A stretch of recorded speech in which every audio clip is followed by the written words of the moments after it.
Power Project crew, welcome to today's show. This episode is recorded on June 11th, and it is not a repeat of a previous episode, although we did just have him on recently, just a matter of weeks ago. But today we are on with Darrell Davis. Darrell Davis is the gentleman that has converted over 200 Klansmen to turn in their robes and turn a new leaf, per se. But today we actually brought him back because we wanted to get his thoughts on the current events today, what he calls the George Floyd lynching. He explained to us what lynching actually meant and why he believes that George Floyd was not killed, he was not murdered, he was lynched by that police officer. So we really got we talked about that. We talked about just a whole gamut of things regarding to racist issues or racial issues, and we really think you guys are going to like this episode. So I'm going to try to get out of your guys' way as soon as possible. But really quick, if you guys missed the call-in show the other day, we had an absolute blast. We had our boy Jesse Burdick on. And we took calls. We took your calls. It was a lot of fun. It was a new experience. It was a new feature that we hope to do a lot more often. But if you guys did miss out on that one, make sure you text anything. You can text, like Jesse Burdick says, you can text the word farts to 206-737-7369. And every time we go live and we're accepting calls, you guys will get a text notification right on your phone to let you know, hey, we're live, and there'll be a link in there, and you guys will actually get to join, or actually you'll get to listen to the conversation and then select whether or not you would like to be on hold, put on hold, so that way you guys can talk to us on air. And then lastly, markbell.com, a free 30-day trial is available for everybody listening right now, from now all the way to the end of June. You guys can gain access to the entire website. That includes the paid version and the paid premium version, where they have a virtual scoreboard, so you can physically or digitally put points on the scoreboard every single time you do a workout to help keep you on track, help keep you motivated, and just getting more and more betterist. And you can also train with Team Super Training. So if you are not anywhere near West Sacramento, we can bring the gym to you by showing you guys the exact program that everybody at the gym is doing. Again, that's at markbell.com. Please take advantage of that, and please do so before the end of June, because after that, the free 30-day trial will be over. That's it for me. So ladies and gentlemen, please enjoy this episode with the one and only Darrell Davis. How you guys doing today? We good. Yeah, they're doing awesome. Got in a 10-minute walk, turned into 15 minutes, and I got some coffee this morning. You're just overachieving all over the place. You know, what's funny is I was planning on coming in a little bit early to get in a good walk, do some research, some more research on our guest, and I actually woke up with a pretty bad case of vertigo. It was weird. God. Yeah. I got up and I fell right back over. It's happened before, so I can deal with it, but it sucks. I don't like it. So I took it a little bit slower today. So maybe tomorrow I'll get back on it. Any idea what triggers that? No idea. When I went to the doctor, when I was like the first time I got it, they just told you that you're weird? When I was like probably 14 or 15, there's, you just got a couple of screws loose. And I'm like, isn't that really bad? Can we tighten these things up? Yeah, for real. So I'm like, can we get a drill in there and start screwing these screws back in? My grandma has vertigo, and there are apparently crystals in the ear or something. So what they did, and it didn't totally cure it, but it helped it. It's like it shifted her one way and then shifted her the other, and they were trying to get everything to kind of stabilize in her head. Yeah, no, not none of that for me. Okay. Because what they also tell you to do is get on the edge of your bed and then just let your head fall back off of the thing. And I'm like, do you want me to get so dizzy that I throw up everywhere? I'm like, no thanks. So I didn't. Yeah, but anyways, enough about me. I don't think I ever experienced anything like that before. I know I've gotten dizzy, hit really hard before, and had, and kind of saw stars and got a little woozy, but yeah, never. I guess maybe sometimes working out, you go do a heavy set and then you get done with the set and you kind of feel like, whoa, I felt that before, but I think that was more like just electrolytes, not having enough. Salt and stuff like that. So the best way I can equate it to that makes sense to a lot of people. Have you guys ever played the Labyrinth game? It's like a marble and you have to balance the platform to get to not fall in the holes, basically. It's like that, but that's the ground. And somebody's like, hey, check this out. And they at least turn both knobs and they just throw it's just weird. Like Inception, when they're fighting and they're like going upside down and it's stuff. like when you drank way too much and you're like, I could totally make it across the room just fine, and no one's going to notice how hammered I am. Yeah. And you go to get up and like the whole room's kind of... That's exactly what it's like. Yeah. That makes sense. Yeah. Oh, man. Cool. You guys have any good steak lately? Hell yeah, all the time. I cooked up 2 ribeyes last night, some Piedmontese ribeyes. Oh my gosh! And I've been chopping them up, man. I've been going with the chop. I cooked up 2 of them. I ate about half of that, and then maybe like an hour and a half went by and ate the other half. Yeah, I had 2 nights ago. Only had 1 last night. But it's always nice when you can eat 2 steaks in a night. It always feels so good. There's something different about it. Yeah. I know. I had a couple of the 1 pound ground beef packets, and like they came free back in the day when they were shipping those out for free, like for every order. So if they do that again, please take advantage. But like I don't want to say I took it for granted, but I underestimated that their ground beef also has like a different taste to it. Like it tastes really good. So I've been back on like Monster Mash this week, and it's a freaking party every single time that I get to indulge in Piedmontese ground beef. Don't sleep on those sliders either. Those sliders are good. We ordered some Thai food a couple days ago, and the DoorDash people, they only sent like half the order. Oh. And so I just said, everybody relax. Everybody calm down. I'm going to cook up some sliders. And so I cooked up some sliders and saved the day. But, there's a lot of people are going to be outdoors a lot coming up, and people are going to be barbecuing and stuff. And so, why not get yourself some Piedmontese burgers and hot dogs? Those freaking hot dogs are legit. Yeah. For more information, please head over to Piedmontese.com. That's PIEDMONT. ESE.com. At checkout, enter promo code Power Project for 25% off your order. And if your order is $99 or more, you get free 2-day shipping. Excited for today's podcast, fellas. Get this going. Indeed. We got our boy Darrell Davis on again today. Should be pretty cool. We just talked to him not too long ago, but there's been some recent happenings. So I'd like to talk to him and get some of his vantage point and see what he thinks. Because I think that this is a guy that has been thinking about this and studying racism since he was a kid, since he learned about it, since he first learned about it, which is kind of cool. When he first learned about it, he was like, this is a weird topic that somebody should continually investigate. And obviously there's a lot of people that have been looking into it for many years, but it's great to have somebody like that we can call up and have a good conversation with. Yeah, I think he's one of the most rational people to talk about in terms of the situation too, because this is the first time that like both or all groups that are having to deal with this are having to literally converse with each other.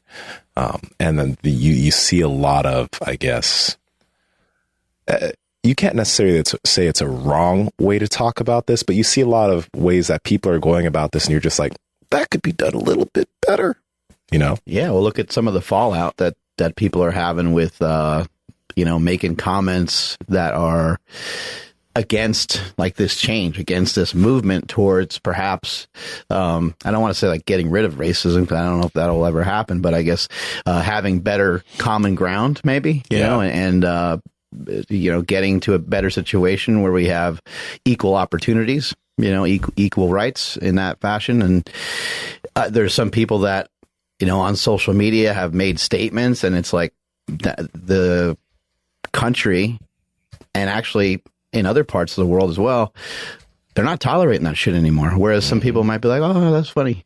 Yeah. People aren't thinking that way anymore. They're cutting their ties, and we're seeing it left and right. Just yesterday, the Mr. Pickles and Davis, they decided to shut down. I think the owner said something about, he said, Black Lives Matters is becoming like the KKK.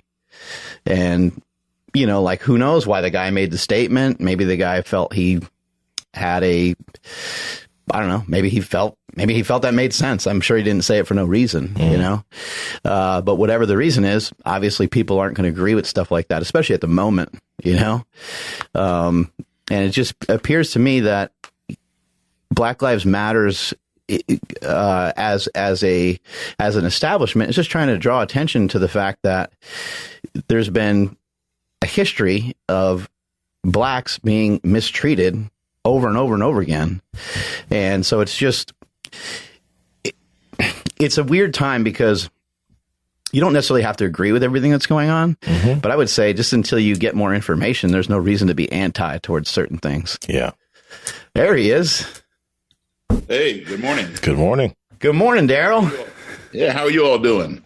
Hey, it's great to have you back on the show again, and I appreciate at the end of the last show, you said, hey, we're all friends now, so if you want to call me back up and have another conversation. So here we are. We're at it again. And I appreciate it very much. Thank you. I wanted to ask you, a lot has happened since last time we had a conversation, which wasn't even that long ago. It was just Indeed. 2 weeks ago or so. Do you feel like some of what's happening and some of what's going on is, even though there's been a lot of things that have happened that are unfortunate, do you feel like this is, it's hard to say the word good, but do you feel that this will maybe be to humanity's benefit in the long run? Yes, I do. And I'll go ahead and say it's good. Sure, there are some things that could have gone better. But yes, in the long run, it's good. I feel that for the first time, we are really beginning to turn a page. I mean, we're not quite at the end of the book yet, but at least the page is turning. You know what I mean? Mm-hmm. We've always had white people involved with our civil rights things since Rosa Parks. And, of course, on through, the movement in the 60s with Martin Luther King. But for the first time, we are seeing white people en masse, a whole lot of them, recognizing, especially young people and even some old people, recognizing what's going on. And they're saying, hey, enough is enough. They get the empathy for it. And so that's, I think, a big contributing factor to what's going on. And people are finally starting to listen because now we have a collective voice of many different races. I don't like to use the word races because there's only one race, but you understand what I'm saying. Mm-hmm. Ethnicities and people like that. Where before, when it was predominantly black, people's ears were like this. And now they're pulling the earplugs out and things are beginning to happen a lot faster. And as always, when you have these kinds of things, it causes a chain reaction. And other things began to fall into place. Like, for example, when Martin Luther King orchestrated the bus boycott with Rosa Parks in 1955, that was targeting the Montgomery bus lines in Montgomery, Alabama. It took a year. It took a year for them to finally come around because their buses were riding around empty because mostly black people rode the bus. Mm-hmm. White people had cars. And so their buses are riding around empty and they're losing money. Putting gas in the bus, no passengers, etc. So they finally decided, okay, we're going to change our policy. And when they did, guess what? It began changing all over Alabama, and all the other southern states changed their bus policies because they figured, Martin Luther King will probably come here next. And other things began to fall into place, not just the bus, but other things. So what we're seeing is not just some changes with how they address police things. Like usually it takes months for a police officer to be arrested or fired, if he is, because it rarely happens. But if it is, it takes quite a while and boom, boom, boom. It happened pretty quick. So we're seeing that. Now we're seeing the Confederate stuff come down, et cetera, et cetera. So these are residual effects.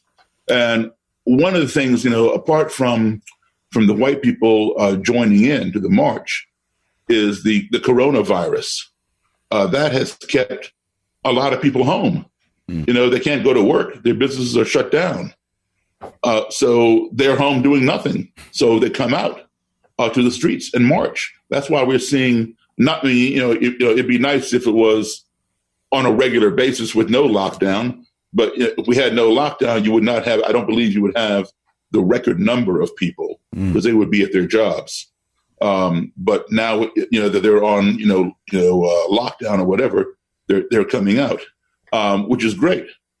Of course, it is a health risk, but they are passionate enough about something that has gone on way too long, for 400 years, that they're willing to risk their health along with us. Viruses come and go. Every year we get a virus, whether it's the Hong Kong flu, the Asiatic flu, whatever it is. And eventually it goes away, and then it comes back again the next year. Racism has never gone away. And it's never been addressed in this record number. So this is a good thing. And I think all the things fell into place that allowed this to happen. You mentioned turning the page. How do we, kind of turn the page and start to get to the next chapter? What are some things that maybe are not being talked about yet that you think might be important?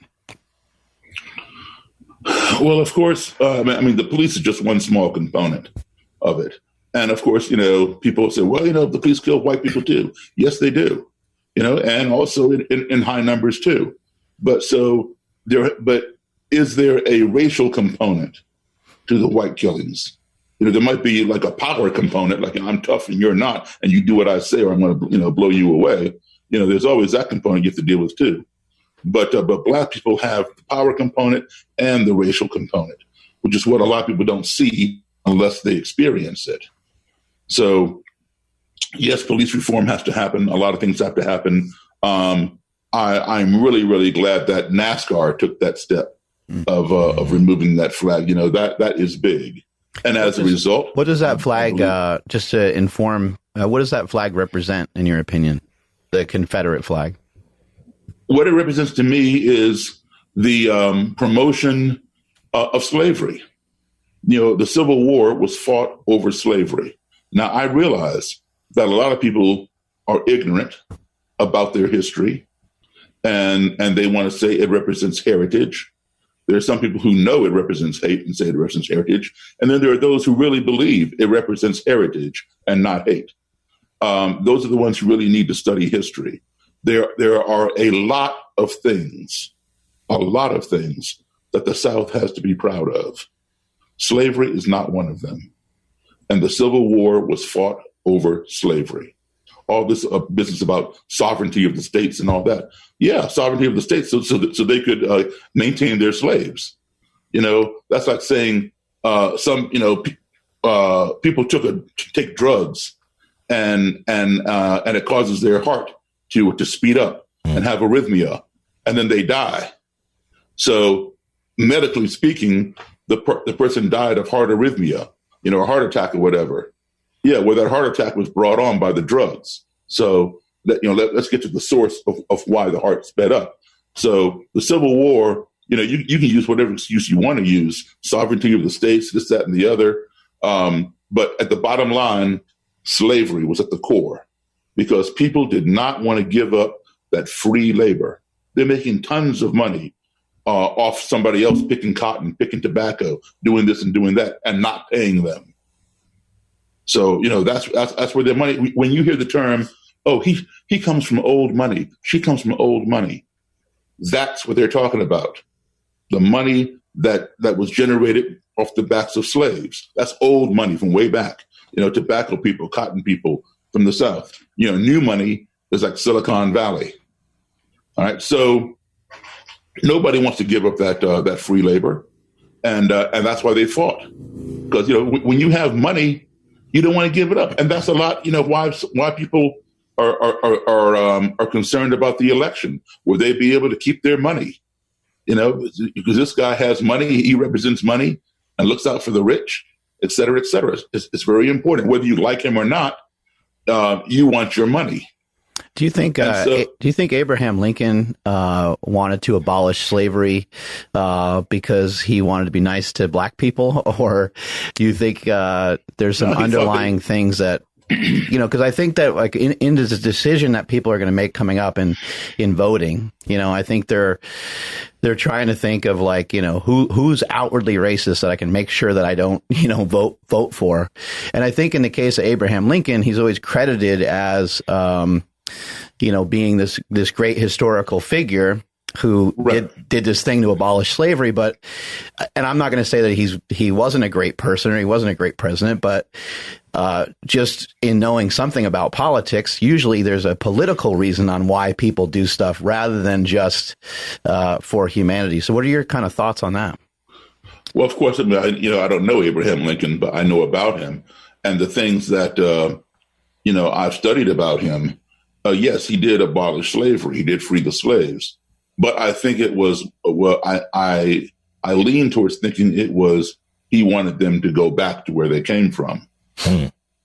Okay. He realized, this is wrong. These are people, but, they, and to own them and to sell them and to torture them and beat them, et cetera, is wrong. We need to stop that. But of course, society is never going to accept them. After that, we're going to help them go back. Like Marcus Garvey kind of thing. If those were his feelings of the day, that's fine. But guess what? We're here now. And we're not going back. No more so than any white person is going back to Europe. We are Americans. This is our country, and we helped build it. So that's the way it is. Let's learn how to get along. One of the things that I think has to happen is we are perpetuating a lot of this police violence, whether it's on white people or black people, by not having a national registry for police officers who've gotten into trouble for misconduct, especially egregious misconduct, like what we saw the other day, and what black people have been seeing for the last 100 years or so, and what we've been complaining about. Because what happens is, in the rare instances where they get fired or get convicted and terminated from their department, they just move on to another department and get rehired somewhere else. It's just like, these Catholic priests who abuse little boys. Yep. All they do is just shift them around, rather than they protect them and shift them around to some other parish congregation where the whole sexual abuse thing starts all over again. Whereby if you are a sex abuser or something like that, pedophile, you go on a national registry. So, if you're in New York and you get convicted and you go out to California to get a job, they see you on this national registry. We're not hiring you to work at some little, youth camp or something like that. So we need the same kind of thing for police. So we need they go to apply for a job at Follow. An Amber Alert for racist people. Yo, there's one in your neighborhood. It's easy to do. Platinum alert. Yeah. I'm curious about this too. The registry thing is amazing, but what I'm seeing a lot right now, and a friend of mine posted about this. So when we see a lot of people like conversing about what's going on right now, whether it's black people talking to white people or et cetera, there seems to be a lot of individuals that instead of trying to actually converse, they're more so trying to get revenge. I've seen people try to publicly make individuals apologize for their racism on public forums, calling them out. And I've seen that go on a lot. Then you also see individuals you see videos of people trying to make officers kneel. And sometimes it's actually something that people are trying to do. But there's other times you see it and they're just literally saying, kneel to me. And it's like, how is this productive? It doesn't seem that it's not. So how can you help us get better at trying to go towards the solution without, I guess, shaming people? No, I think people should be shamed if they do something that is egregious and just outwardly racist. Yeah. But trying to hold somebody accountable for something that somebody else did, the apology is symbolic. And it still needs to be made. Mm-hmm. I'll give you an example of something. I gave a lecture at a university out in the Midwest, just a few years back. And we were talking about slavery and things like that. And the fact that the United States has never apologized for slavery. We have apologized to Native Americans. We have apologized to the Japanese and their descendants, Japanese Americans, that is, who we put in the internment camps. But we've never apologized for slavery. And if you are one of those internment people, you're still alive, or your descendants, you're entitled to a little bit of government money. Same thing with Native Americans. If you have, I think, 1/8 Native American in you, you can get some government money for what happened to you. There's nothing like that for people like you and I. Right? Now, I'm not saying we need money, but at the very least, we need an apology. And then, so anyway, we were talking about this, and this young girl, I think she was like a sophomore there in the college. She wasn't racist at all, but she didn't get it. She said, I don't understand, white girl, I don't understand why I should apologize when I didn't own any slaves. I can't help what my great grandfather did or whatever. He's long gone. I think slavery is wrong, but why should I apologize for it? I said, it is symbolic. I said, no one is accusing you of owning the slaves, all right, or doing anything like that. Of course, you wouldn't do that. I said, but the apology is symbolic. It never came. I said, for example, let's see, it was in November when I was speaking there, and Thanksgiving was coming up.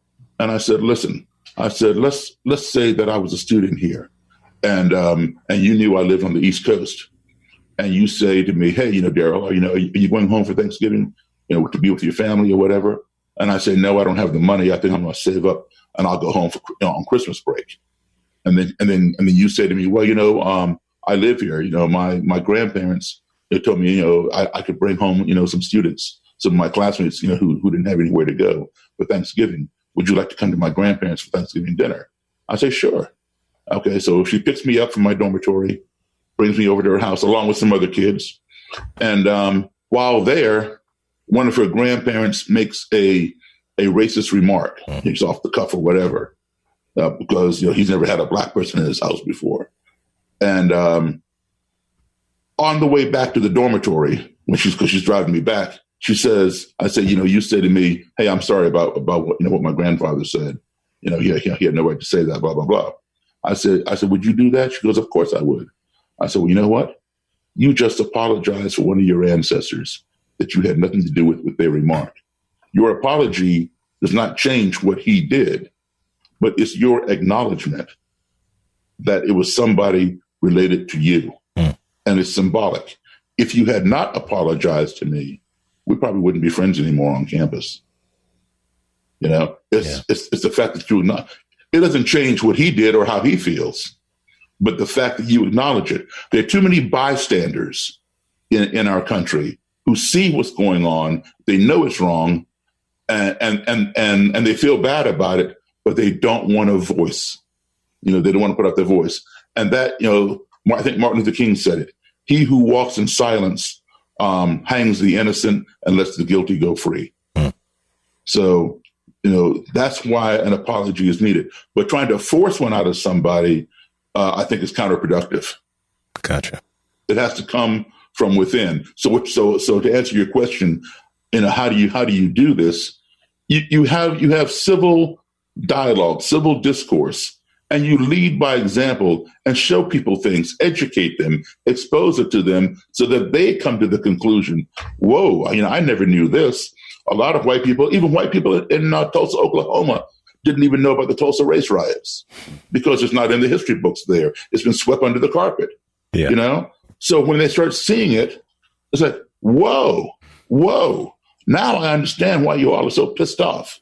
It's like these people who saw the George Floyd murder. We've been seeing that for 100 years before video cameras ever existed.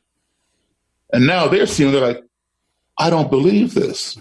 And first they think it's happening in some anomaly, in some bubble. We say, no. This is not about George Floyd. There have been 100 years of George Floyds. I get it. And then they lend their voice. So it has to come from within them. You can't force it out of them. It's like you can legislate somebody's behavior, and you can compel their behavior through legislation. Because if they don't do this, they'll be arrested. But you cannot compel how they feel. So that's why you have to lead by example, and it takes patience. Because, if they're not living that life, then they don't get it. They don't see it. Mm-hmm. One's perspective is one's reality. What you brought up there was really interesting because there's a discussion that I had this weekend with a few people, and a white guy it was a very open discussion. And this white guy said, right now, obviously things are really, really weird. And sometimes I find it hard because I've asked Black people before, what can I do, et cetera, et cetera. And some people, they tell me, go do your research on, this isn't my job to tell you. But we some of us kind of agreed, like, sometimes it's not like our responsibility to educate you. But at the same time, if there's a person that really wants to know right there and they're open, it's necessary to help them out because they can go help their family, and then their family, their kids, they can go spread that out. But if you're closed off to and not patient enough, like you said, because it takes massive amounts of patience, that person may just quit on themselves and say, well, it's not my responsibility. So I'm just curious what your thoughts are on that, because you're seeing that narrative a lot now. A lot of Black people are having white people and other individuals reach out and say, hey, I didn't know that you guys went through this. I didn't know that there was this. What can I do on my side to help remedy some of the situation? That's the time to exploit that, to bring that in and say, hey, let's have a conversation. Thank you for asking. Thank you for asking. In other words, the earplugs are out, And that's an opportunity. Listen, take something. Regardless of the circumstance, whether you're talking to a Klansman or just a regular, third grade dropout, doesn't matter. All right. A missed opportunity for dialogue is a missed opportunity for conflict resolution. Whether you're providing the education to that person, or whether he's getting it out of Encyclopedia Britannica or the internet or Google or taking a course at the local community college. You have lived it. You have lived it. And so there is a firsthand opportunity to tell somebody what you have been through, what you have personally experienced. Let me give you an example of something. In 8th grade, my science class, I was going to do an experiment. And my experiment consisted of using a piece of dry ice. And so I was told that I could get this dry ice, this one delicatessen a few miles from my house where I lived in, had dry ice. So I called them. They said, yeah, they had it. And so I got my father to drive me down there. I'm in 8th grade, 14 years old, so I'm not driving. And he gives me like a $20 bill, not knowing how much it's going to cost. He sits out in the car. I go in. And I asked the guy for the dry ice. He brings this big chunk out. I only wanted about that much. And so he says, how much you want? I showed him. So he chopped it and wrapped it up in some brown paper. Said it'll be $5. So I give him the 20. He gives me back $15. So now I got all this extra money that my dad gave me. And I'm looking inside this glass counter, and I want to eat. And so I see ham, I see cheese, I see all kinds of stuff. And so I asked for a ham and cheese sandwich. He goes, can't do that. This is a kosher place.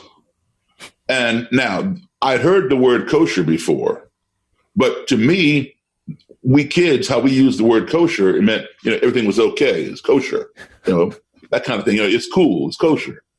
Yeah. We had no idea what the true definition was. At least I didn't, because, I wasn't Jewish. And so,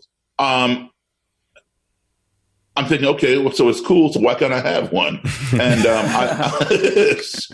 so I'm trying to rationalize why he wouldn't do it. And then I'm thinking, oh, well, maybe this big piece of ham and all this cheese, these are models for what is available, but he's all out of stock in the back.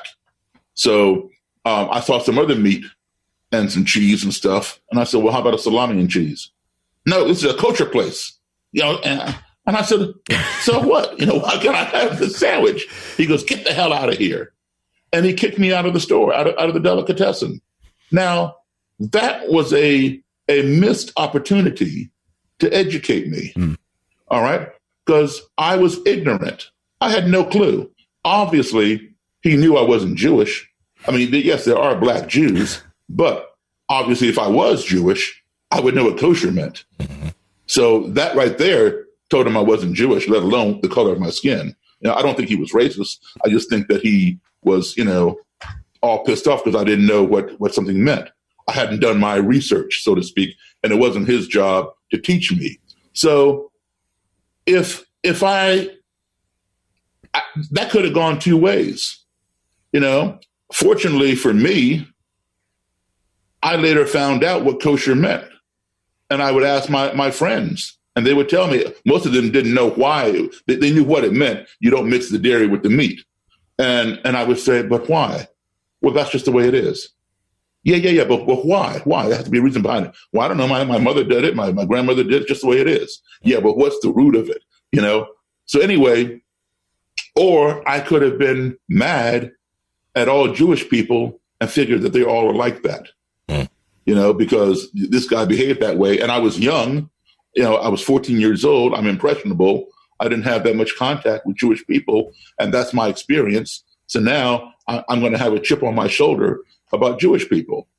Fortunately, I didn't go that way, but that could have happened like that.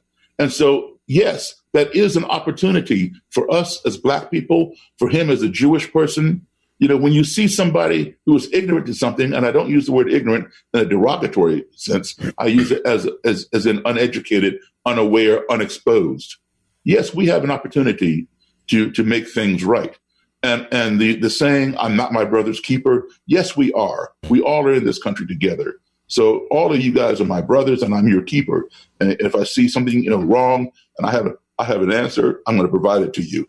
You see me going down the wrong path, pull me up. Yeah, opportunities for education, I think, are super important. I had some friends that said that their kids were scared because they saw the riots on TV. They saw, buildings burning and police officers, hitting people with batons and so on.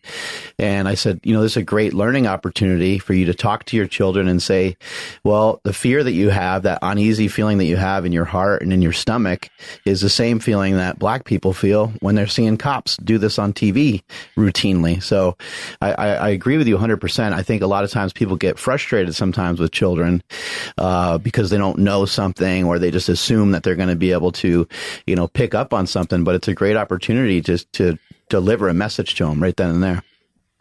Exactly. And we are responsible for educating one another. I may have told you on the last time we were together, that I'll just say it again real quick, that I give 60 to 80 lectures a year or so, a lot of them at colleges and universities, and 2 or 3 out of every 10 lectures I give, I'll do a Q&A at the end or whatever. And even after it's over, students will still come up to the podium to ask me one last question, or they want to touch one of my Klan robes or whatever. And 2 or 3 out of 10 times, there'll be one student off in the distance. And I've come to learn what's going on. He or she is waiting for the crowd to go away. And when they go away, this person will walk over and they'll hem and they'll haw, and they'll say, oh, I enjoyed your lecture, Mr. Davis. And then they'll look around, make sure nobody's, within earshot. And then they say, I was raised that way. My mother is in the Klan, or my father's a neo-Nazi, or whatever. And now I'm here, at this college. And, my boyfriend is Black, or my girlfriend is Jewish, or, I'm dating this Muslim girl, or I'm dating this guy from Pakistan, or whatever, and I can't bring them home. My parents will kill me, or they'll disown me, and I can't tell my friend because they'll drop me.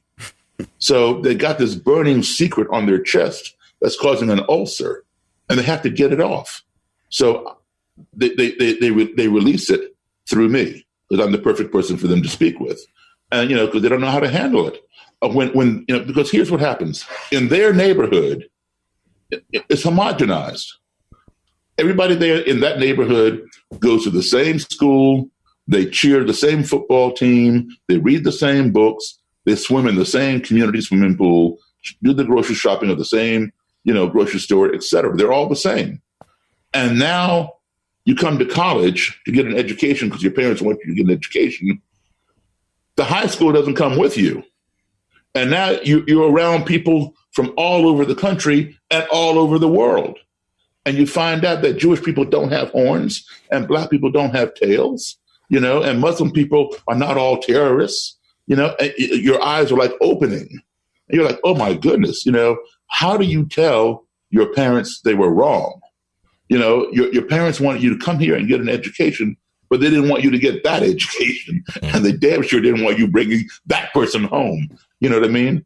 So what do you do? And you're changed forever. Your perspectives are changed forever because of that exposure. And you can't go back home with all these people who have Islamophobia or homophobia, or they're racist, or they're anti-Semitic, all your friends from high school or whatever, because you are a changed person. And how do you navigate that? And it's a good thing, but it also presents a problem. I think in some households it will be up to the younger generation that's in the household to actually dispel the myths surrounding racism. How do you think a child could go about doing that? Not maybe even a child, but just a young person can go about doing that. Someone that's, between the ages of 15 and 30 or so, and they're at a barbecue with the family and they hear something that's said that's racist, and how do you think they should help dispel some of these myths? Obviously, if you just said, hey, what you're saying is wrong, or wow, that's really irrational that you think that way, what do you think would be a good way to open up a conversation and maybe open up their ears a little bit? I think that a child should ask their parents why they didn't stand up and speak out against that. They know it was wrong. Maybe this was an adult. If it was a kid saying it, of course, the kid, can go ahead and speak to their kid. But if it's an adult saying it, it might appear to be disrespectful. But why didn't any of the other adults or you, mom and dad, why did you all say something? It was wrong. And then let the adults have that conversation with the child.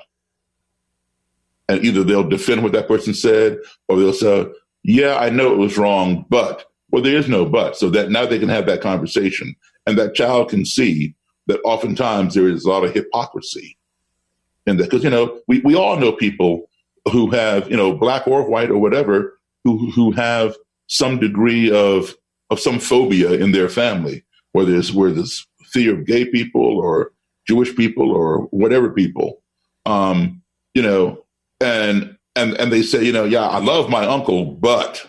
He was the most racist person, or that kind of stuff. We all know those people. And I tell you, schools dance around these issues.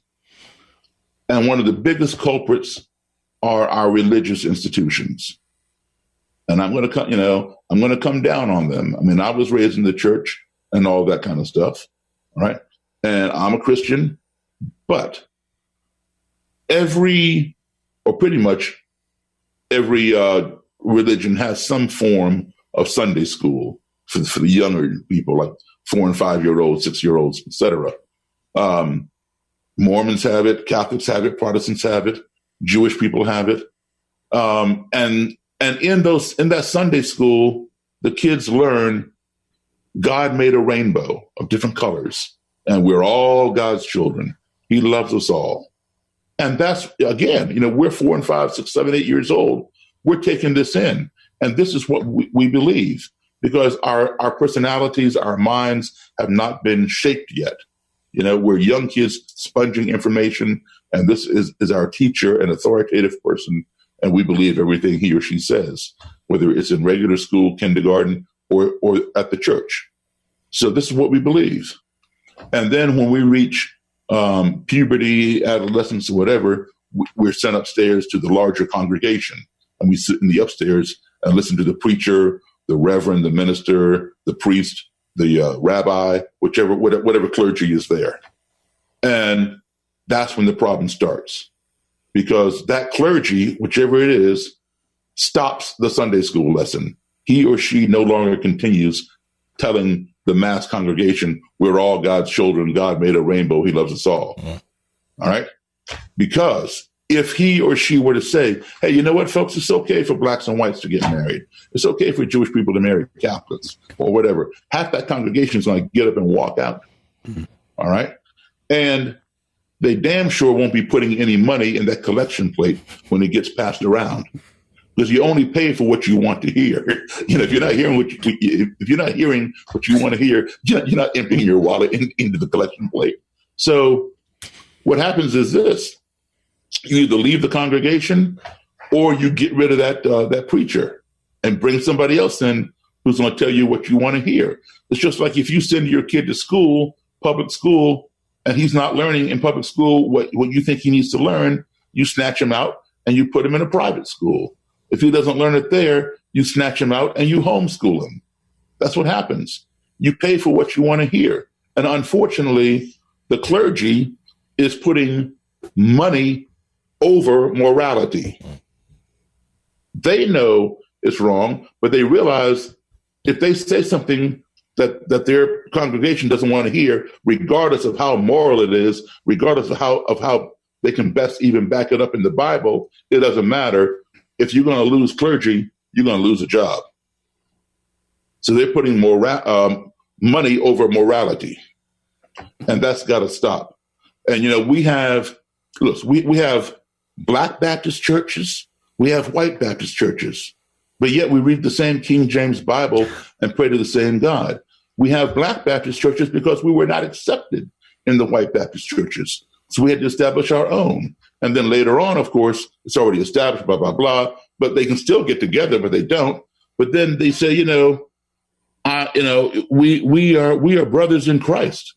You're white, I'm Black, we're brothers in, do you accept me as your brother in Christ? Oh, absolutely. But will you accept me as your brother-in-law? Your sister. That's great. Oh my gosh, Darrell. My question isn't how long do you foresee racism continuing on, because that's a whole nother topic. But my question is, how long do you foresee some of these protests, the rallies, the riots, and all that for the current situation? Do you have an idea or anything in mind to see how long something like this will continue on? I think it's going to continue on through the election in November.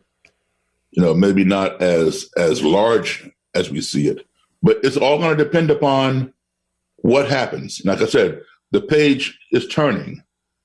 Okay, it hasn't completely flipped over yet. It's just in the process of turning. All right. If it stays right there, the protest is going to last a lot longer. If it starts going back down to where it was, it's going to increase. And like I say, there's going to have to be a lot more reform. Like, for example, again, you asked not about specifically what just happened, but there's been a lot that's happened, in the last week, in the last 3 weeks or whatever. You got the Breonna Taylor, you got the Amy Cooper with the dog in the park. You got George Floyd.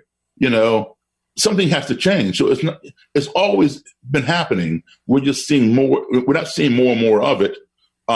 We're seeing more and more of it on video is the problem, but it's always gone on. And, like, for example, that girl in the park, she claimed to the police that this African-American man was threatening her life and threatening the life of her dog in the ramble in Central Park, when actually she was threatening his life is what was happening. Because, listen, she said she felt threatened, but yet she walked up in his face and pointed. You can see it right there on the video. Turn that thing off. Stop recording me. If you felt threatened, you wouldn't be walking up on your threatener and threatening him and pointing your finger in his face. You'd be walking the other way. All right? And so she knew what she was doing. She didn't say, I'm going to call the police and tell them a man is threatening my life. She told him, I'm going to call the police and tell them an African-American man is threatening my life. Because she knows the history of blacks in the police. And usually when a black person is involved with a white woman, especially, whether it's a good involvement or a bad involvement, it's usually a deadly involvement when the police arrive. It has that potential. And so she knew what she was doing. And he's standing right there. She didn't even describe what he was wearing. She said, an African-American man. Well, there are plenty of African-American men in Central Park, just like there are plenty of white men. Did you say he was wearing white tennis shoes and a red shirt and blue jeans or loafers? No. The first thing they want to know is a description. You're standing right there looking at the guy. All she wanted to tell the police was there was some black guy threatening her life because she was hoping they were going to come, and that would be the end of the story for him. And she wanted to make him scared. So these are the things that we also have to deal with, not just people in the Klan or in the alt-right, but just individuals who think like this. Because if we're going to change the system, we got to change the people who run the system. The system isn't going to change by itself. Daryl, in that situation that you just mentioned, like I said, we're having a lot of conversations these days about this type of situation, like relations between ethnicities. And one thing that I'm seeing used a lot is the term white privilege. And I've been hearing a lot of individuals hearing that terminology way more nowadays than ever. I mean, you used to hear it a bit, but now you're hearing that all the time. But what I'm noticing also is that as much as we know that, like in this situation with Amy Cooper and I think his last name was also Cooper. I forgot his first name. Christopher Cooper. Christopher Cooper. As you can see, she knew where her privilege did lie there, and she knew how to weaponize it. She knew his relationship with the cops. You can also see a lot of individuals kind of going about the use of the term white privilege a little bit too broad. It's like whenever I'm seeing it a lot, I'm seeing whenever, conversations are happening and maybe a white person says something just maybe ignorant because they just don't know, the white privilege hammer comes down. And then honestly, the conversation just kind of disseminates because, again, it's being used very broadly. So my question to you is, how can we explain what white privilege actually is, but then also from the side of using that terminology, how is it best used? Because many times, like I said, it's being a term that's being weaponized against an individual rather than a term that's trying to be used to educate an individual. Yes, sort of like the race card. It's the reverse of the race card. I think when these things are done, if you are truly seeing white privilege, then explain why you're saying this is white privilege, rather than just say, well, you just got away with white privilege. A lot of it is white privilege because, again, one's perspective is one's reality, mm-hmm. and if they don't know, they don't know. And there's really no reason for them to know because it doesn't happen to them. They don't experience these things. They don't get pulled over late at night and beaten up. Things like that. They go home every night. So if you got pulled over late at night and got beaten up, it's like, well, what did you do? You had to have done something. So, they don't get it that's their white privilege. Mm. It's like when I've gone into stores and, in fact, this girl, I'm a musician, and I was accompanying her on the piano, and she was riding with me. We stopped at a gas station, and she went in to get soda pop or whatever, candy. And I came in after her, and so I was in line right behind her, and she was white. And so we got to the counter. I got my little potato chips or whatever, and she paid the lady with whatever bill she gave her, and the lady put the change back in her hand. My turn, she's standing there waiting for me. I give the lady my bill and held my hand out for the change, and she put it down on the counter. She won't touch my hand. I just stood there like this until she picked it up and put it in my hand. And my friend said, I don't believe it. I've heard about that, but I didn't believe it. I see it. I just witnessed it. I told her that's white privilege. You don't see those things unless you experience them. And it took that for her to see. She wasn't racist at all, mm-hmm. and she certainly was not a stupid person. But that's not in her bubble. That's not in her world, because she doesn't have to go through that. But now she sees it, and now she can relate to it. So not everybody, has that experience of being exposed to it firsthand, like she was. That's why it's incumbent upon us, if we're going to tell somebody they have something or tell them what they are, what we think, then we have to have reason to tell them and make and help them to understand. Give them examples. Like, you can say, hey, I walked into an elevator and, white lady grabbed her purse, but she wasn't grabbing it, when the white guy came in the elevator or something like that. We all have seen those examples, or you and I get followed around the store. We either get followed around the store or nobody wants to help us, one or the other. Would it be fair to say that being black in America is like an extra challenge? Like we all have challenges. We all face challenges. And then that's some people's, they just say, oh, we all have challenges. You got to get over it. But do you feel that being black is just like it's an extra challenge that you have to deal with day in and day out? Yes, because we have all the challenges that these people who say get over it have. We have those challenges. We lose jobs. We get divorced. Our kid fails his test, or, whatever the challenges they have, we have. The wife gets sick. We got to take care of her, and so forth and so on. Those are normal, everyday challenges of life. So as long as anybody's living, I don't care if you're Asian, Hispanic, black, white, Mongolian, we all have those challenges of life.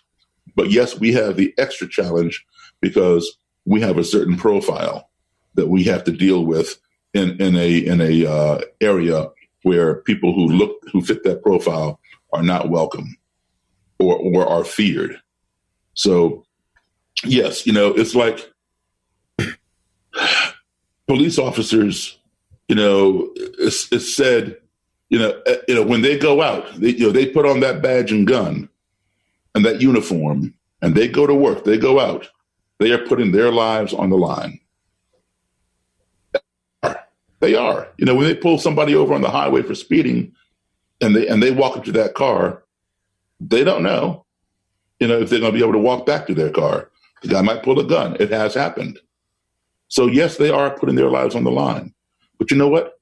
I feel when I walk out this door, this is my uniform. And I'm putting my life on the line too, because I might not come home. And that's the problem that these people in these football stadiums don't understand. They go and they cheer for their team. And you got black guys and white guys working together on the football field to win that game. On your team, you have black guys and white guys, and they all get along. It's all fine. And everybody in the bleachers in the stadium, is cheering their team of black guys and white guys. They love them. They idolize them. They're sports celebrities. But what they don't realize is when those black guys leave the stadium and are driving home, it's a different story. It's a different story. On the field, they're all recognized and treated with respect, and everybody loves them. But when they leave the stadium, they go into another world. And that is what that man was kneeling about. And that's what they don't get. So they boo him. And the president of the United States called him a son of a bitch. And then now when you get all these white cops out there kneeling, where do we hear the president calling them the same name? That's what we see. I liked what I saw in Virginia, which some people might disagree with me, but there was a lot of people protesting and they were vandalizing and they took down some statues and stuff like that. And the police didn't step in. And one of the officials in the area, I don't know if it was the mayor or chief of police, I'm not sure who it was, he said, "It's just a rock." And I think, when we think about, right, we think about human life, right, versus what happened to that stone that was etched in, I don't even know who it was, but it was Jefferson Davis, president of the Confederacy. Right. And so when we even think about the American flag, like I'm patriotic. I love a lot of things about America, but the flag is just, something that we printed stars and stripes on. It's something that we made up, and we have a certain identity to it. And when it comes to these statues, these monuments, I'm not in favor of seeing them all like torn up and ripped down. There's probably better ways of making some of these things happen. But these statues are there, and they represent things from our history that aren't great. And I think that that's a good vantage point to say, hey, yeah, it's just a rock. It's not worth beating the crap out of people over. And maybe those things shouldn't be there to represent us because maybe they're not representing the right things. I agree with you. And I don't think, well, a lot of not all of the statues, but a lot of the statues were put up long after the Civil War, some in the 1920s, some in the 1960s, as a slap to integration, slap in the face of integration. None of them should have been put up in the first place. But the ones that were put up long after the Civil War were used to insult people, you know. Okay, so you know you're gonna make us integrate with you. Well, we're gonna put our statues and our flags up just to piss you off. In the state of Virginia, which is right next door to me, all right, I'm 20 minutes from the Virginia line, 15 minutes from D.C. Virginia and D.C. and Maryland are all right there together. Anyway. Every county courthouse in Virginia has a Confederate statue in front of it. And guess who built those courthouses? Black people. And back in the day, even the old courthouses, the historic ones, were built by the slaves. Back in the day, if a black person had to go to court, he had to go through the back door of the courthouse. So today, of course, we can go through the front door.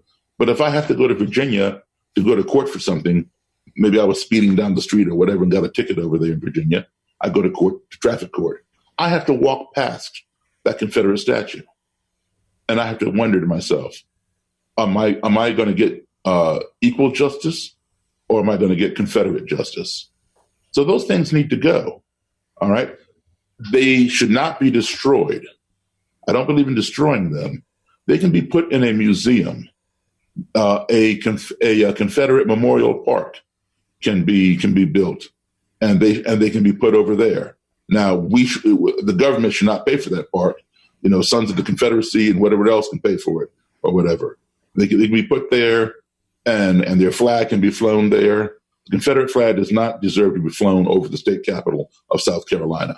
You know, we had to make it come down because it does not represent everybody in South Carolina. The state capital does, not that flag. So, you know, if people want to honor their ancestors and all that kind of stuff who fought in the Civil War, they can go to the park, they can go to the museum. Listen, I had ancestors who fought in the Confederacy. All right. I'm a descendant of slaves. I was born in Chicago only because my father had a job there at the time. But my parents are from Virginia, Roanoke and Salem.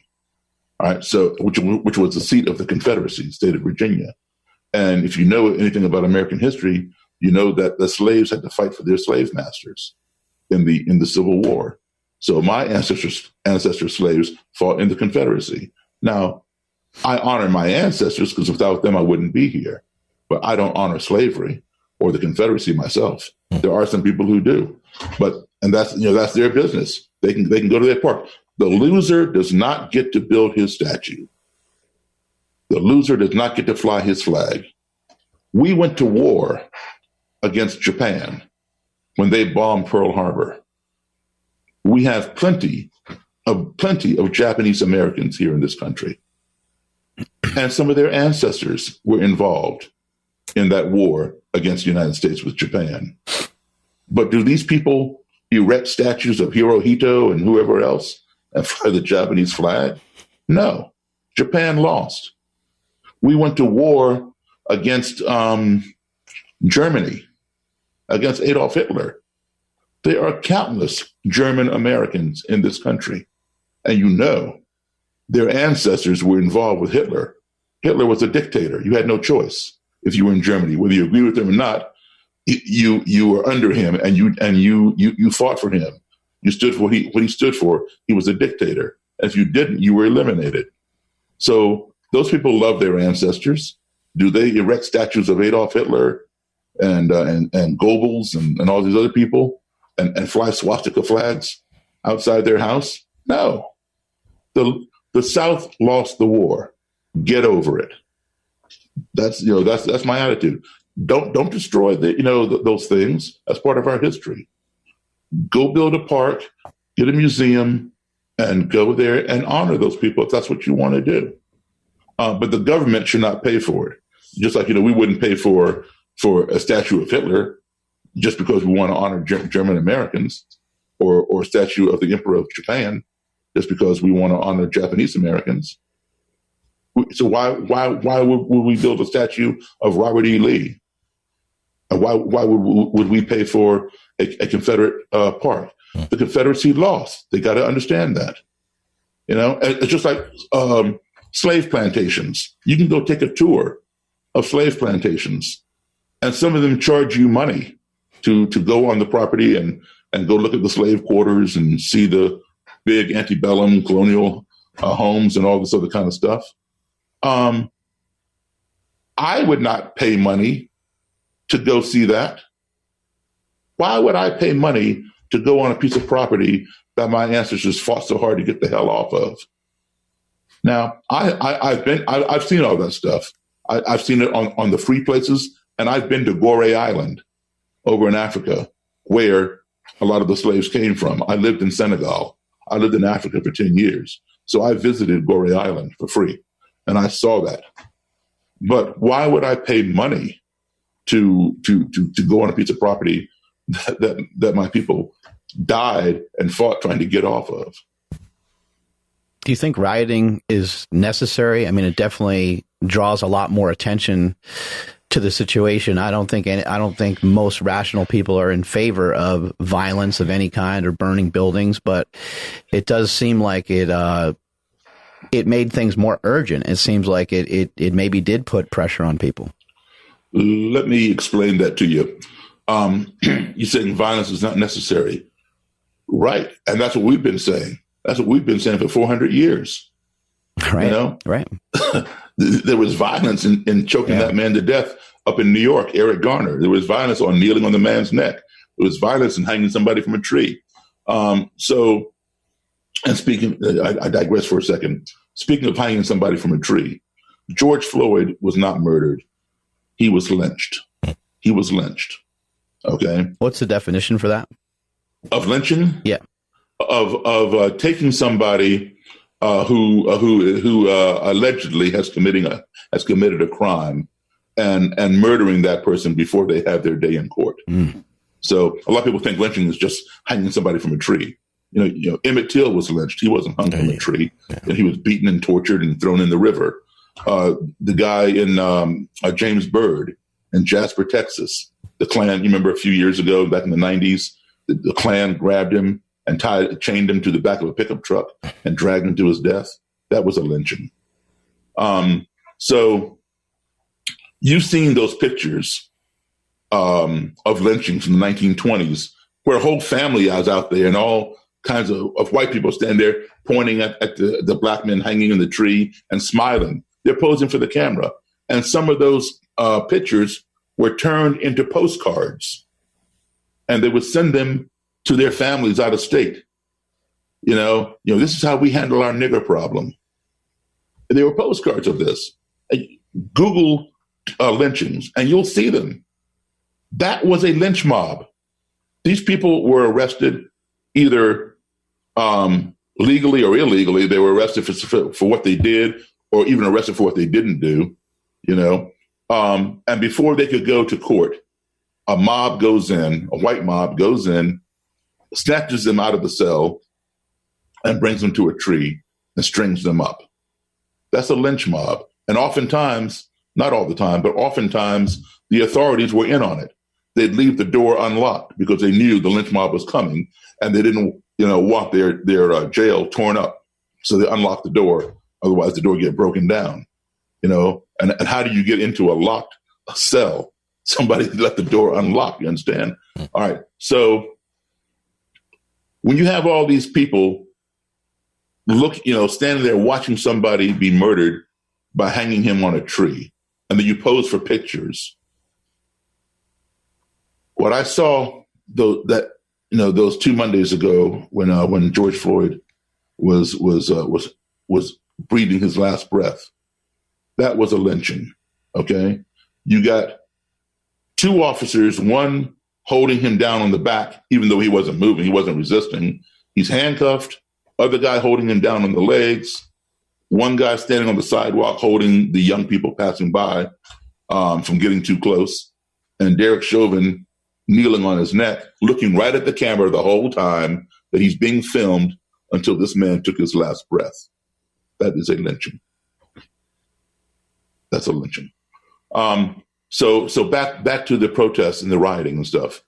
I'm totally against all this looting and stuff. That is not called for.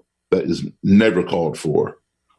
Shame on those people. And I'll tell you, I don't believe that the majority, I would say probably 99% of the protesters were not involved in that looting. I believe those people were the people who were exploiting the protests for their own benefit, whether they were black. I mean, there were blacks and whites doing that, but they were not involved in the cause.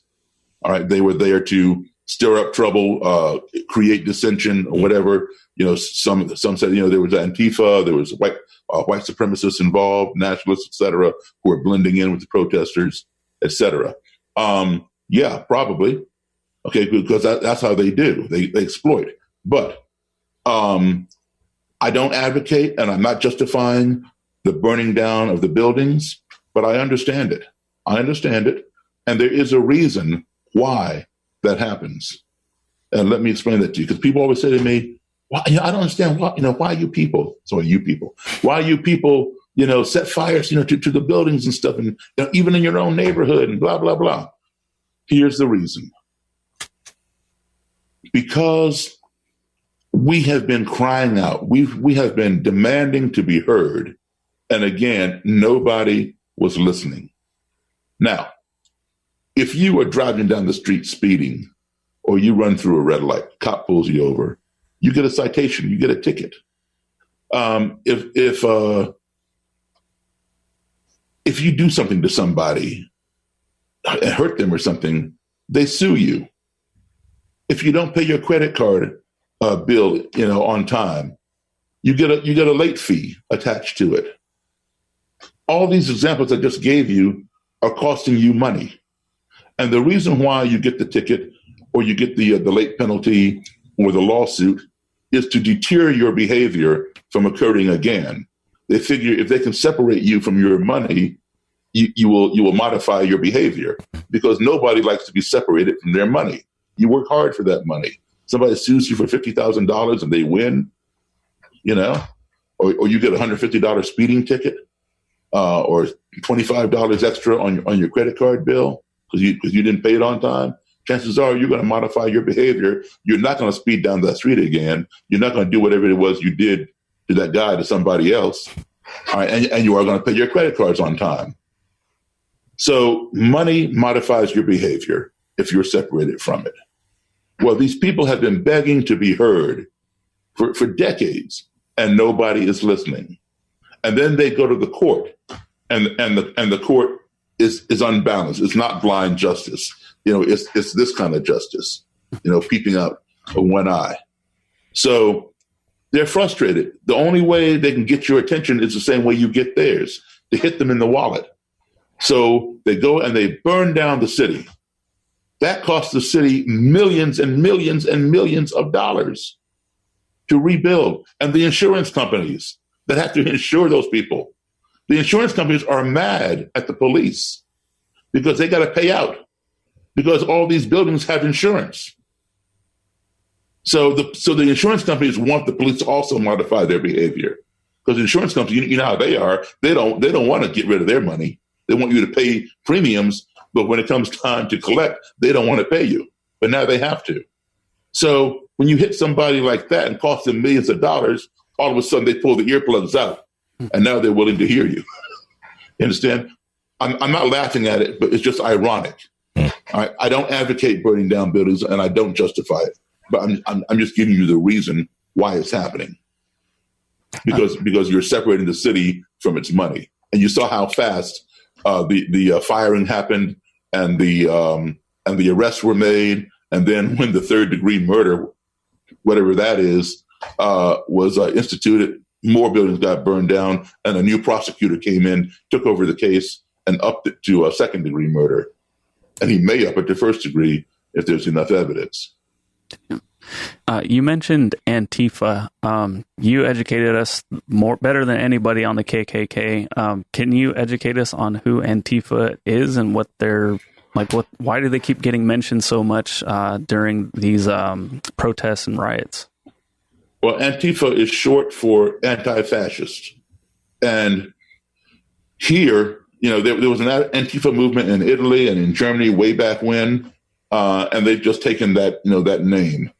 And here a lot of them they have a lot of anarchists involved with them.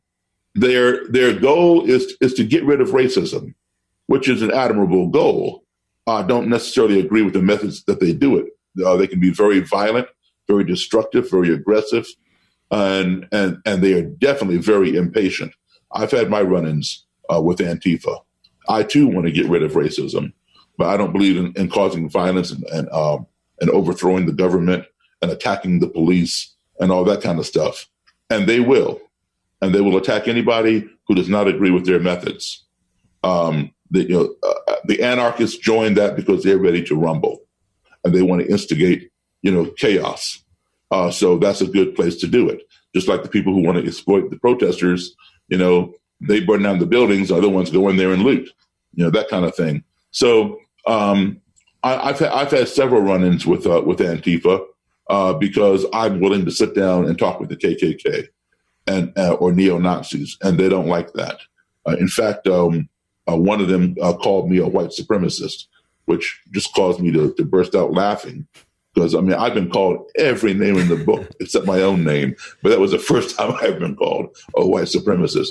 So, when you call me a white supremacist, you've already lost the fight. That was your last round of ammunition. Yeah, thank you so much. We appreciate it, man. And I think, your points about the rioting, I think, really makes a lot of sense. And I think that, sometimes, it's important for things to go a little too far. I think sometimes, I think it sucks that there's, has been buildings burnt down. It sucks that there's been people hurt in the riots, but in order to dispel some of these myths and these misconceptions that people have been walking around with in their heads for so long, I think sometimes there's no other way to do it than to have what's going on to happen, because I think sometimes people just aren't willing to listen to reason. With your own experience with going into the KKK and talking to those leaders, it seems like you may have dispelled the myth that people aren't willing to listen. Have you still run into people, though, after having good conversation with them, have you still run into people that still are just, they don't care about what you said, they don't care about the information you shared with them?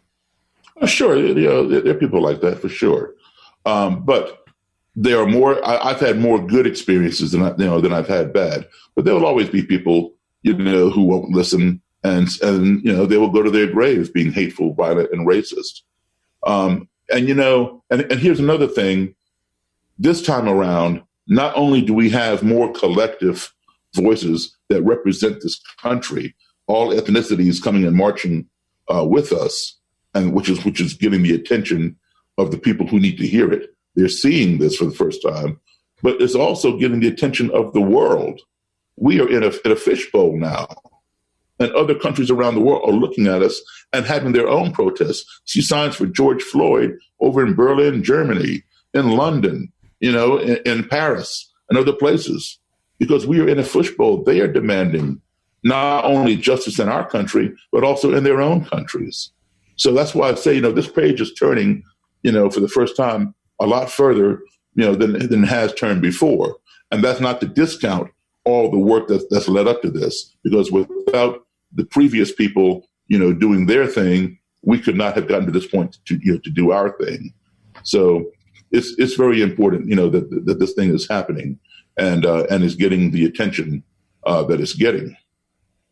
With the attention that it is getting, something that I've seen, and Mark mentioned the riots, but with the riots that have been going on, we can understand why it's happening and we can understand why it's effective. But you hear many people trying to compare, looking down on the riots, trying to compare it to Martin Luther King and how peaceful he was. And you hear that narrative a lot. What's your take on that idea? Because people are trying to say, oh, they should be peaceful like MLK was. They were doing sit-ins, etc. But not everything was like that when they were doing protests. And usually the people who are saying that are the ones who stood by and let black churches be burned down and bombed. They either stood by or they participated in it, and now they're trying to move the needle over. Well, how come y'all aren't more like Martin Luther King? All he did was come in and sit in the floor, sit at the counter, and let people pour stuff on their heads or just march. He didn't do all this stuff. Well, there were riots, and there were white people who threw rocks at him, and people who pulled out police dogs and fire hoses and all kinds of other stuff. Now, a lot of black churches got bombed and burned to the ground because they were registration centers for black people. And even in the 1980s, there was a stream of churches being burned. I knew one of the guys who was responsible for that in the Klan. I knew him personally. He didn't like me. I didn't like him. His name was Horace King. He died in prison. He was the Grand Dragon of South Carolina. These protesters are not going around, setting fires to churches, burning down schools that educate black people. People like groups like ISIS and Al Qaeda, they want to cause as much destruction to people. That's the difference. The Klan that was burning down these places wanted to destroy people, as does Al Qaeda and ISIS. So where is a good place to go to kill as many people as you can in one fell swoop? A school, a hospital? Those people can't escape. They're in hospital beds with, needles in them and ventilators and whatever else. So, these people are vicious and inhumane who go and drop a bomb on a hospital or on a school. These protesters are not doing that. They're not burning down buildings with people in them. Unlike the Tulsa race riots, where white mobs went into Greenwood in Tulsa and burned down people's homes with them in it. If they tried to escape, they got shot, and then they went in there and looted the houses. This is not what this protest is about. The burning in these cases are to get your attention, and if you don't listen, then we're going to do the same thing. We're going to cost you money.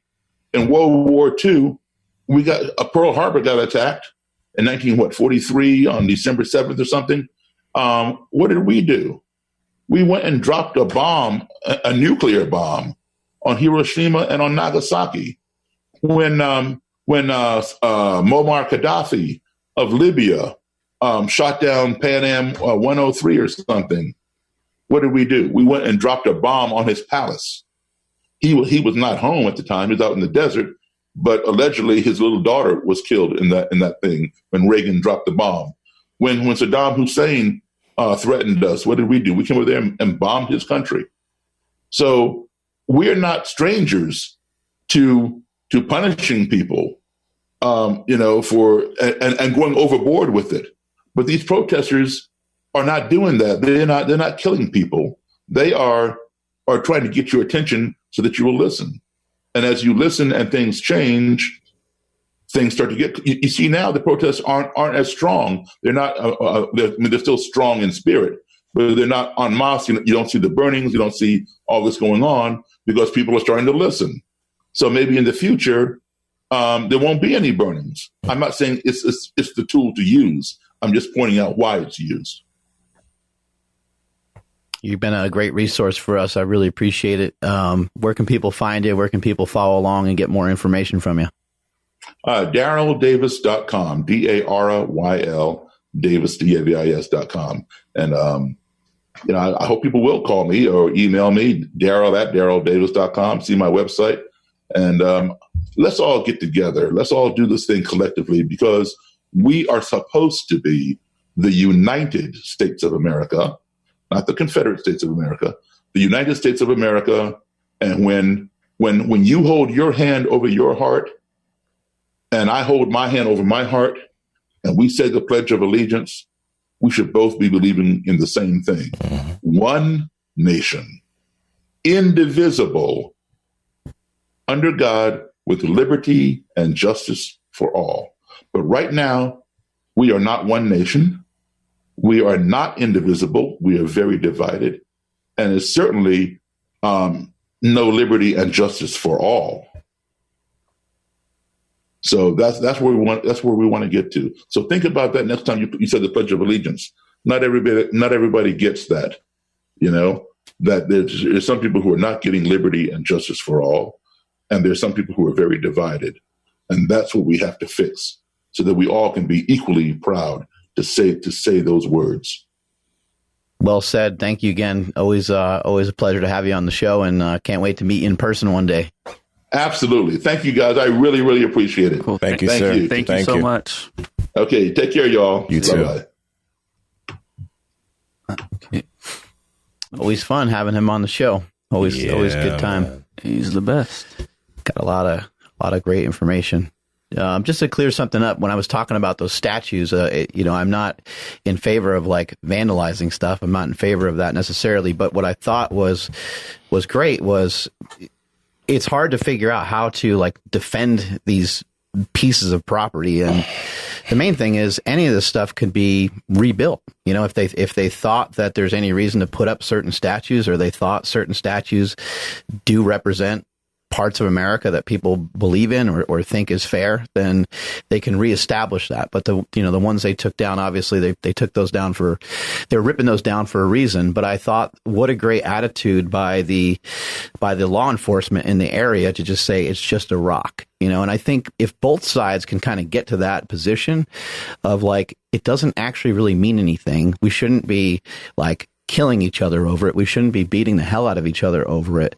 Just like, and at the same time, it's hard because you don't want people just to, overrun and beat the hell out of everything and burn everything down, because that does cost money and it causes other problems. But I think that if we can all get to a better spot where we can recognize that we have a filtering system in our brain to where we can filter out what we see, what we hear, and we don't always have to attach feelings to it and then have irrational action, behind that, then I think we'll be in a better spot. It's a really, really tough thing to do nowadays, though. A lot of the things I was asking him was pertaining to person-to-person interaction, because a lot of the things that we are talking about with each other, if you ask me something, it's going to immediately yield typically an emotional response, and it's hard not to respond with that. But if you do respond emotionally, that kind of cuts off the whole conversation. That cuts off you learning something or me learning something from you, just because my emotion shades what the intention of the conversation is supposed to be. So I think he was a great person to talk to about all of that. Yeah, it might cloud the information that you're trying to give me. You might sometimes people go back and forth in conversation and they finally just say, hey, well, I just think what you're saying is stupid. I think what you're saying is dumb, and then it's like, well, I don't know how that helps, anything progress forward any further. But if you're stating, hey, this is how I see it, this is my vantage point, this is my experience, and you can say, well, hold on a second. I kind of agree with some of what you said there, but what about this? And then we get in conversation and we start to figure out a way to move forward on it. But like you said, it's not easy. But I'm saying, even if it's a statue of Jesus, I don't care what it is. I don't think none of it really it doesn't have to mean anything unless you want to put meaning on top of it. If you think a statue of Jesus you're willing to die for it, then that's your interpretation of what Jesus means to you, and you can go for it. But I don't think it's rational, personally. Yeah, I was going to ask you, is there a symbol like the American flag or something that you do believe shouldn't be messed with? I don't think so. Okay. We don't need any of those things. We're not born with any of those things. They're all stuff that's made up. Yeah. I do think, however, so these are materialistic symbolic things. So those are, I understand why people get upset over them. And I'm not saying that I don't have any emotion if I see like a burning flag or something. But what I am saying is that I would rather see, if someone is going to like fight, that they fight over principle and ideas and concepts, to help progress and preserve maybe some ideas and concepts. And I think that's kind of what's happening. Is some people are like, no, the Confederate flag is, it represents, A, B, and C, and I don't think we should do that to it. And other people are like, no, because it represents A, B, and C, that's why we're getting rid of it. So you end up with people on opposite sides of the coin. But if you think about it, you're fighting over a flag. Like, who really gives a fuck? Yeah, honestly. Yeah, and like how he said, he's like, people will argue like, no, it's heritage. Like, that's actually all I've ever really heard. So I love that he's explaining like, no, like it represents slavery because that's, that was their side and they lost. But you're right. It is like a piece of material. We get really heavily involved in tradition. Mm-hmm. There's traditions that are just dumb. Well, I guess it's like shaking hands. I mean, we've talked about that on the podcast before. It's like, that's not, with a virus going around and stuff like that. I understand, like, that's what we're used to, a hug, a high five, but like, maybe that's just a thing that has been passed on from generation to generation that isn't productive. Maybe it is productive. Maybe somebody else can say, actually, when you shake hands and you make contact and you pick up the other germs from the other person, it's actually helpful to your immune system. But I'm unaware of like data like that, or don't know. It seems like it would be better just to give you a little bow or just acknowledgement. Hey man, what's up? Yep. Like, doesn't that have to be enough? I don't know. I think it's, because I know I've heard this before when it comes to like, people in gangs and stuff. It's like, dude, you're really fighting each other over a color you wear. Like, how silly is that? Right. That's a different conversation, but that's like making it really obvious what Mark's talking about. It's the same thing. It's just, you shot the guy because he was wearing red. Yeah. Like, yep. So if that is very clear, this, I think we can do a good job, or we have an opportunity to make this just as clear. Yeah. Well, bam. There's a lot of irrational shit. Like when you said that, it just reminds me, like, certain people hate people because they're gay. Certain people hate people because they're black. It's just, it's really fucking dumb. It's just really, really stupid. Yeah, or showing up at a football game wearing the other team's jersey. You know what? I was thinking about the other day, because the whole Kaepernick protest, getting on the knee, right? I don't know if we talked about this here, but getting on a knee is like, did we talk about this? How it's like literally, it's almost like reverence. When people get on their knees, like they're gonna pray, right? Like, it's usually something about prayer. My mind went somewhere else at that for a second, but it's usually to get down and like pray. It's Tim Tebow went down on one knee. He did. That was different, right? Mm-hmm. He did. He went down on one knee, and it was reverence. And it's like, when that was being done, I can't think of anything like more passive that you could do. What do you want? Do you want to be splayed on the ground like this instead? Like it's just, thinking about it. It's not like so he ridiculous. it's not like he dropped his pants down around his ankles. Exactly. He could have done something much worse. He could have. Yeah. It's just, I just think about how ridiculous it is, man. It's just.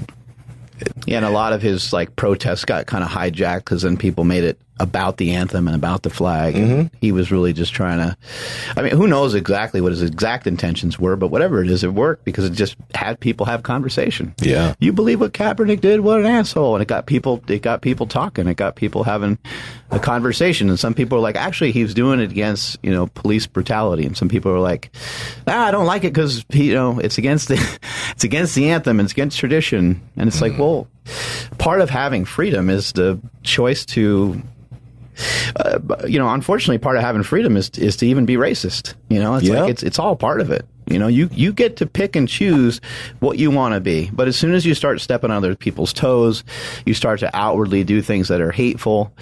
That's when we end up with a lot of problems, So Louis Simmons, I think, said it best in Bigger, Stronger, Faster. He said, my morals are my morals and your morals are your morals. Who am I to judge you and who are you to judge me?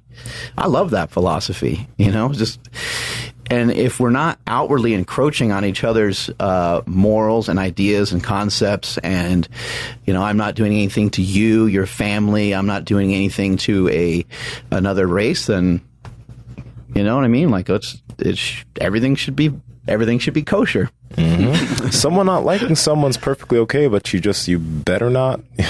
It better not lead to, I guess, their detriment or damaging them in any way. That's fine. Right. Is it impacting society in a negative way? Yep.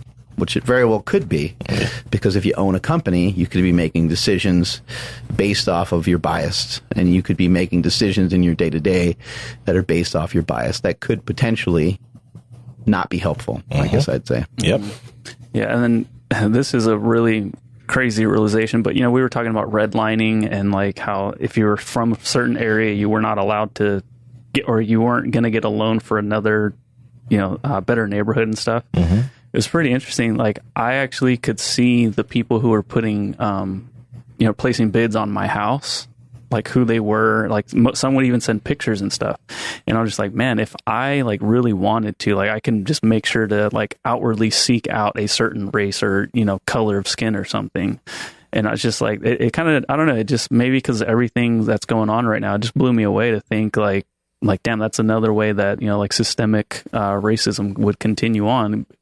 Sure, the banks are going to now give those loans, but if that is still ingrained in society, like it could still continue on, and it just happens a different way.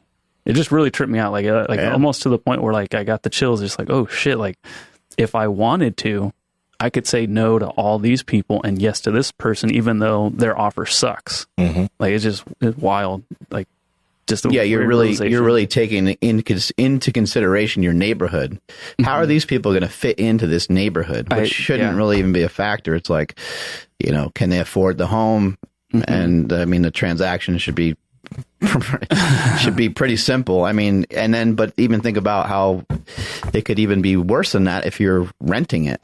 If you're renting it now, you really get to pick and choose. You get to like almost interview. You get to interview the person and say, oh, well, this person's not coming into my neighborhood. Yeah. No, it was just crazy. Yeah. Because I did think, I'm like, okay, well, my neighbors speak Spanish. So if like a Mexican family moves in, like they might get along better and like sort of that thing. And then I'm like, you know what, fuck it. Like we're just going to accept the best offer, whoever that is, or whatever offer fits us, you know, the best. But what about the idea for the registry? That sounds kind of neat. I love that. That's a really good idea. I'm sure you'd have to examine and make sure that that's, something that's just as well, because you don't want to just, have a reaction and throw something in there. But I think something like that's great. That's a smart idea. And I don't know, like it's kind of odd that they don't have anything like that. I mean, maybe they do. I don't know. That's what I was thinking. It's like we're talking about police officers having a registry, basically, of I guess shared historical information about their actions. Mm-hmm. I don't know. Like I just. With him mentioning it on the show today, it sounds like a good idea. But if you think about it more, there could be potential reasons on why it doesn't exist or why it's not a thing. But at first glance, I think it sounds like a great idea. I'd imagine they have something internally that we don't have access to. Yeah, right. Probably. I mean, because your work history is going to follow you regardless. But should it be public information? Yeah, that's you're right. That is something. I mean, think about this. Sex offenders have. Yeah. They have a public one, but okay, there are sex offenders who have, let's say it was a guy and a girl, and they're just stupid young 20-year-olds having sex in a park. They're sex offenders, and now they're on that list, right? For something like that, I mean, you shouldn't do that, right? But at the same time, maybe you shouldn't be on a list of other sex offenders. Right. So when it comes to something like that, like, yeah, I think that kind of shit, if cops are actually brutalizing people, should be on a list. Mm-hmm. Well, and they said with Derek Chauvin, I think he had 19. He had kind of a lot of complaints. I never looked into how far down I never looked into what they were. But it does sound like a lot. It sounds like he was a cop for around the same amount of years as complaints, and to have a complaint every year, I think is a lot. Mm-hmm. Maybe somebody else doesn't think that's that much. I don't know. But like, that seems like if they're legitimate, gripes of him being overly aggressive and not handling situations in the right way, I think that's kind of excessive. I think they maybe have 2 or 3 situations that you didn't maybe handle so well. Makes some sense. Mm-hmm. But to have a history of racism, which I don't know if he has or not. I know there was like a thing going on around the internet with him wearing a hat that said something. I can't even remember what it said, but like there was some history of that. But then I think some people said that was fake. At this point, I don't know what's real and what's fake. But when they take him to court and they go through stuff, we'll see what they kind of come up with at that point. But think about that. A registry would be so effective because not only would that be public information, but now you're scared of getting your name on that registry. Now you need to be more careful in terms of what you do so that you don't have all these people reporting you for misconduct and hurting individuals. There's now an actual deterrent, whereas right now, I don't know if there really is a deterrent. There's a lot of ways for you to get off with doing stupid stuff. Yeah, we need to have a chat with some police officers because I think it would be good to, I don't know their current protocols, and I'm sure they're way different from state to state and stuff, but like when you are a police officer for X amount of years, do they kind of, do they constantly review you? It's my understanding that they do a lot of that. But I don't really know. Somebody that has 19 complaints, that's been a police officer for a long time. If I was like the chief of police or something, I would assume I'd be like, this guy's kind of on his last leg. Like he probably shouldn't be out there. He shouldn't be in the community, I don't think. You know what I mean? I would be mindful of that, but I don't know if there's any sort of like, way that they check on people that way, check on your mental health. I mean, you're doing some crazy shit. You're picking up a 3-year-old child that's smashed into the pavement because they got into a car accident, or somebody got ripped apart on a motorcycle, or and then you're going to a call about, somebody who's really high off of drugs, and then you got, a drunk guy at a bar, and then you have, let's have like a lot of shit, and they get called, as we talked about, they get spread very thin. It doesn't, it's unfortunate, but it doesn't seem like a job that anybody really, really wants, especially now, especially with what's going on now. And so it puts them in a tough position. Some people think they should get paid more so that they have better credentials, they get paid more, and some people are like they should get paid a lot less. Some people don't think they should exist. We're at a weird crossroads here. But the good thing is that we're asking questions, and that we're hopefully going to start to maybe make some sense of it and figure it out. My son was we were watching some of the stuff on the news, and like, the police officers are hitting these people. You guys probably saw the same footage. It was like on day 2 or day 3. The police officers are bashing these people, men and women, white and black, in the legs. So police officers are hitting them in the legs. And so me and my son had a good conversation about it. We're like, what do they do? Do they retreat? They were told to go there, and they were told to hold the line somewhere. And you got to think, some of these police officers, some of these men and women are kind of maybe militant people to begin with a little bit. I'm not saying that in a bad way. I'm just saying that they want to follow through on protocol. They're people that like protocol. Yeah. And they like following. They're kind of rule followers. They're going to follow the rules. They had an assignment. They're going out there to try to do it. They told somebody not to cross the line 10 times. The person crossed the line. They tell the person another 10 times. They tell the person several times. I know there's other cops that don't have any patience for it whatsoever, and they maybe even go on the attack earlier, but I'm just going based off of what I was seeing in this one particular video shot, and then they're firing off tear gas, and it looks like another country, right? We're not used to seeing that in this country that often. It looks like we're just looking at another country. It's like, holy crap, what's going on out there? And then President Trump calls in the National Guard, and it's like, does that make sense? Does it make sense to pull in more backup? Do we let people just overrun everything? Do we just say, fuck it, not even call in the National Guard and just call in the military? Flat out. You know, like there's some people that in their head, that's rational. Let's just pull in, let's just pull in the Marines. Let's just pull in, or, you know, whoever you think let's pull in people that have been at war for a long time. Let's take them. I'm not saying this is a good idea. I'm just saying this is what some people are thinking. And some people think do nothing. Some people think just vanish the streets, just like let people run amok, let people do what they want. But then those own protesters might be hurting each other because you end up with like a mob mentality. I don't know if I would ever be in a protest, especially like as a younger person. I think I would be probably more scared of it than anything. But if I was to go to a protest at 18 or 19, I can picture, you know, kicking a car because my friends did, you know, slamming a window with a rock and then kind of running away just because you're a kid and you're just, I don't know, you're fucking experimenting with your life and experimenting with what you're doing. Mm-hmm.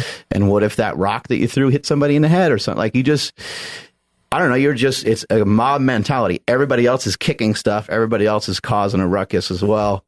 You get caught up in the emotion. I mean, I don't know if you guys, I'm sure you've all been to concerts and stuff before. Go to a concert and the music starts going and, you know, people start getting excited and you kind of get goosebumps. Like, you get these feelings that kind of give you an energy that you otherwise wouldn't have. And if you're in like a big, you know, you're in a big protest like that and people have a lot of energy going. The car's already beat to shit. It already says fuck you on the side of it and whatever else it says on the side of it. So you're just like, you know, knock it out a window or whatever. Mm-hmm. I mean, I can see that happening with a lot of the younger people that are going into those things. And I'm not saying, I understand that there's some differences between some of the protesters and some of the vandalizers and some of the people that are looting and burning shit down. I understand all that, but I'm just saying I can see how you can get caught up in those scenarios. Yeah, I mean, you see the footage of Santa Monica. I don't know if you guys saw that, but like just like broad daylight, people walking around like they just looted like the Apple store and like, you know, holding iMacs and one in each hand and cops just flying everywhere. And it's just happening on like literally every business was getting smashed or like an ATM machine was like trying to get cracked open. It was nuts. So when somebody sees that, there's like, that's not helping like the cause, or it's not protesting. Like, yeah, where's the military now? Like, you know, then it's like, yeah, for those guys, that's cool. But again, other people are like, no, just let them, whatever. Let it get out of their system. I think Apple and maybe a couple other companies were like for it. They're like, go for it. Wow. They just said, fuck it. But they did shut down their phones. You know, those phones are disabled, so you can't do anything with them. But they just said, we'll just rebuild it. They don't, you know, that, I think that's a decent way of looking at it, you know. What's the money? Yeah. What's the other way of what's the way of protecting it? You know, you put people out there with machine guns. I don't know. Mm-hmm. That doesn't sound, you know, imagine you mow down 50 people with machine guns because they were going to light a building on fire. Yeah, the eye gun in front of the Apple store. Yeah, I don't know. Elon Musk will get this all figured out. He will. We'll email him, and then he'll solve everything. Yep. Yeah, he's got a handle. Right. Yeah. I mean, he launched a fucking car into space, right? Yeah. Wait, pause. That didn't happen, dude. No, there's a Tesla floating around out there, yeah. When that wasn't on the shuttle launch, was it? No, it wasn't recent. It was a while ago. It was a long time ago. Yeah. I didn't know about this. Just because. There's just a Tesla in space. There's a car on its way to Mars, and you're not aware of it? I didn't know that. Oh, man. I feel so unaware. That's crazy. It happens. He just did it just because he can. That's what's even better about it. Have you guys seen his child's name? Oh, yeah, he named it like X57, whatever, something, right? Yeah, it's like X, the A, whatever. He had to like change it because I guess he can't have like a number in there or something. Or Yeah, it's like X Ash, something. There's a few numbers at the end. Does he pronounce it a certain way, or is it just like the kid's a model number? No, the kid sounds like a model number pretty much. But like the A and the weird E is pronounced Ash. What's it based off of? A video game or something, right? Is it the Deus Ex or Deus Ex, however you pronounce that? Or is that something different? You guys know that our boy Angelo, who we recently had do some media stuff for us, he's like top 15 in the world at now I forget the game. What's the game that has a battle royal on it? Fortnite? Smash Bros? Oh, Fortnite? Wait, not Fortnite. Call of Duty? Call of Duty, there you go. Wow. Warzone, He's top 15 in the world in Warzone? I got to get in makes there sense. with him. That's crazy. Yeah, I forget what his handle is. It's Chubby something. I got to hit him up then. Yeah, so his kid's name is XAsh-A12. And what's it based off of? Any idea? Okay, let's see. The SpaceX you announced. I don't know. We'll have to find it later, but yeah, it's different for sure. Yeah. Oh, okay. Actually, here we go. Since we're on this, X is the unknown variable. Ash, my elven spelling of AI, love, or artificial intelligence. A12, precursor to the SR-17, our favorite aircraft. No weapons, no defenses, just speed. Great in battle, but non-violent. Sure. Yeah, Sure thing. sounds good to me. Until somebody does the A13. No, that's their next kid. All right, I think that's it for today. What do you guys think? I think so. Thank you, everybody, for checking out today's episode. Sincerely appreciate that. For more information on Piedmontese, please check out the YouTube and Facebook description and the iTunes show notes down there in the description thing there. Please make sure you're following the podcast at Mark Bell's Power Project on Instagram, at MB Power Project on Twitter. And if you guys missed our call-in show, please make sure you text Hoot Nanny. Yeah, the Hoot Nanny Show. If you don't want to miss another one, please text 206-737-7369. You can text whatever you want, although Jesse Burdick said everybody text the term farts. And you guys will get notified the next time we have a call-in show. You'll receive a text message right when we go live. My Instagram is at I am Andrew Z. Nsima, where are you at? Nsima Inyang on Instagram and YouTube, and Nsima Inyang on TikTok and Twitter. Mark? Man, I'm getting sore from these last couple workouts. Really? Yeah, I'm not even doing anything either. That's the worst part. I'm not even really lifting anything. My forearms are toast right now. Man, I'm getting killed out there. Maybe I should just quit. I'm at Mark Smelly Bell. Strength is never a weakness. Weakness is never a strength. Catch you all later.